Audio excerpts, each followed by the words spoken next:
Wat is die doel van ons projek Lukas en Handelinge? Gebroke wêreld, getroue God. Die doel is dat ons nie sal lewe met 'n eendag teologie nie. Ek het my hart vir die Here gegee sodat eendag as ek doodgaan, gaan ek hemel toe. Dit kan tog nie werk nie. Dit is in elk geval nie Bybels nie. Ons gaan nie eendag hemel toe nie.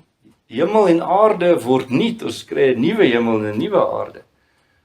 En die ewige lewe is nie om hemel toe te gaan nie, maar die ewige lewe is om Jesus te ken. So, die projek hoop ons gaan ons help om te ontdek wie is Jesus vandag, waarmee is hy besig, wat is koninkryksteologie? Wat doen Jesus deur sy kerk? Watter gawes gee hy vir ons deur sy gees? Hoe wil hy hê moet ons lewe? En wat regtig vir my sentraal is hier, en is Jesus se woorde in Johannes 17 vers 3, en dit is die ewige lewe, dat hulle U ken, die enigste ware God en Jesus Christus, wat deur U gestuur is. Dit is Jesus se priesterlike gebed vir ons, sy kerk.